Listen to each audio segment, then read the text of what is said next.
రకమైన ప్రభుత్వ policy document కానీ లేకపోతే ప్రభుత్వం ఒక క్రమ పద్ధతిలో సేకరించిన సమాచారం కానీ లేకపోవడం వల్ల ఎవరికి వాళ్ళు ఏదో ఒక నెంబర్తో ఏదో ఒక చర్చల ద్వారా చర్చించుకున్నప్పుడు స్థానిక సంస్థల రిజర్వేషన్ల విషయంలో కావచ్చు, విద్యా ఉద్యోగ రిజర్వేషన్లు కావచ్చు, అమలు చేయాలన్నప్పుడల్లా కూడా న్యాయస్థానాలలో మనకు కొంత ఇబ్బందికరమైన పరిస్థితులు ఉన్నాయి అధ్యక్ష. ఈ బలహీన వర్గాల జనాభా లెక్కలకు సంబంధించి ఒకవేళ మనం ఆలోచన చేసి ఈ సభలో మాట్లాడుకోవాల్సి వస్తే ఈ దేశాన్ని బ్రిటిషర్స్ పరిపాలించినప్పుడు 1931లో కులగణన జరిగింది తప్ప ఆ తర్వాత స్వతంత్ర భారతదేశంలో 75 సంవత్సరాలు పూర్తి చేసుకున్న సందర్భంలో ఎన్నిసార్లు జనాభా లెక్కలేసినా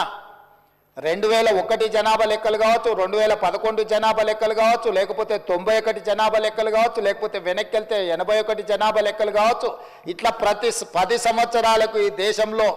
లెక్కిస్తున్న జనాభాలో ఎస్సీ ఎస్టీల వివరాలు మాత్రమే పొందపరిచారు తప్ప బలహీన వర్గాలకు సంబంధించిన ఇతర కులాలు ఉపకులాలకు సంబంధించిన వివరాలను ఏ రోజు కూడా పొందుపరచకపోవడం వల్ల 75 సంవత్సరాలు పూర్తి చేసుకున్న ఈ భారత స్వతంత్ర దేశంలో బలహీన వర్గాల యొక్క లెక్కనే లేకపోవడము, బలహీన వర్గాలకు ఒక ఆవేదనగా ఒక బాధగా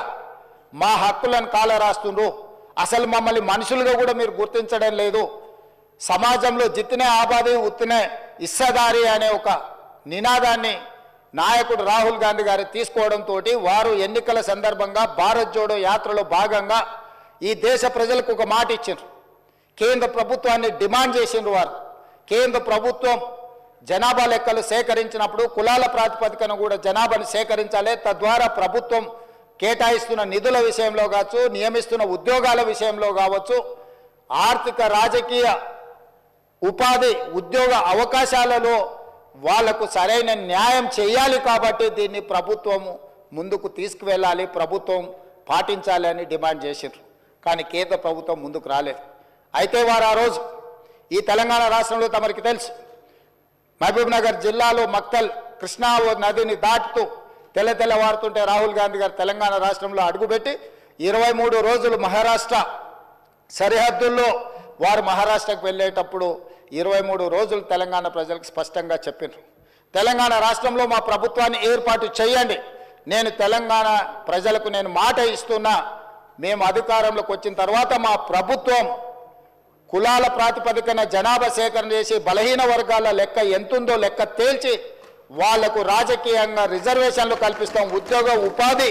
రిజర్వేషన్లు కల్పించే బాధ్యత మేము తీసుకుంటాం. ఇది సమాజానికి ఎక్స్రే, ఈ ఎక్స్రే ద్వారా ఎవరు ఎంతమంది ఉన్నారో వాళ్ళకి ఎలాంటి ఆర్థిక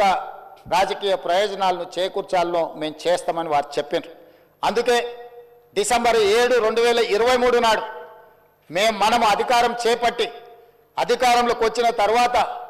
ఎంబడే ఫిబ్రవరి 4 నాడు 2024 నాడు మంత్రివర్గంలో ఆమోదం చేసి ఫిబ్రవరి 6, 2024 నాడు సహచర మంత్రివర్గ సభ్యులు పొన్నం ప్రభాకర్ గారు ఇదే సభలో తమరి అనుమతితో తీర్మానాన్ని ప్రవేశపెట్టినము. ఆ తర్వాత పార్లమెంటు ఎన్నికలు 5-6 నెలలు ఈ ప్రక్రియకు పార్లమెంట్ ఎన్నికల వల్ల విఘాతం కలిగింది. కానీ ఈ ప్రభుత్వం మా నాయకుడు మేము ఇచ్చిన మాట ప్రకారం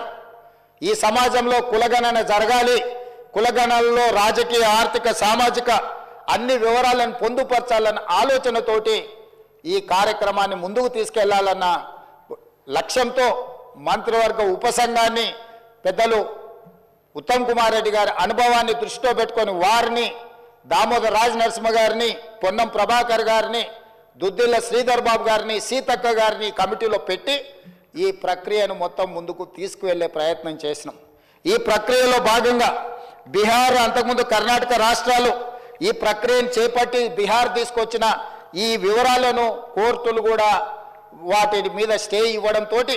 తప్పిదం జరగొద్దు, ఇది పక్కడబందీగా ఉండాలి అని చెప్పి అధికారులను ఆయా రాష్ట్రాలకు పంపించినాం అధ్యక్ష. ఇదేదో ఆషామాషిగా ఇక్కడ ఉన్న కొద్దిమందిని పంచాయతీరాజు లేకపోతే ఏదైనా డిపార్ట్మెంట్కి సంబంధించిన క్రింది స్థాయి ఉద్యోగస్తులను పంపించే వివరాల సేకరణ కాదు అధ్యక్ష. ఈ దేశంలోనే ఈ దేశానికి ఆదర్శంగా ఉండే ఒక దిక్సూచిగా మారాలని తెలంగాణ రాష్ట్ర ప్రభుత్వం ఇతర రాష్ట్రాలలో ఇట్లాంటి ప్రక్రియ చేపట్టి ఈ ప్రక్రియ న్యాయస్థానాల ముందు నిలవకపోవడం, ఈ ప్రక్రియ వల్ల జరిగిన నష్టాన్ని అంచనా వేయడానికి కూడా ఇతర రాష్ట్రాలకు అధికారులను పంపించి ఆయా రాష్ట్రాలలో జరిగిన పరిణామాలను మనమంతా కూడా ఒక స్టడీ చేసి అధికారుల నుంచి నివేదిక తెప్పించుకొని తద్వారా జనగణన ఏ విధంగా చేసిండ్రు, ఇతర రాష్ట్రాలలో కులగణన ఏ విధంగా నిర్వహించిండ్రు, వీటన్నిటిని పరిగణకు తీసుకొని పదే పదే ముఖ్యమంత్రి స్థాయిలో నేను, ప్లానింగ్ బోర్డు ఉప ముఖ్యమంత్రి గారు ఆర్థిక శాఖ కిందకు వస్తుంది వారు, అదేవిధంగా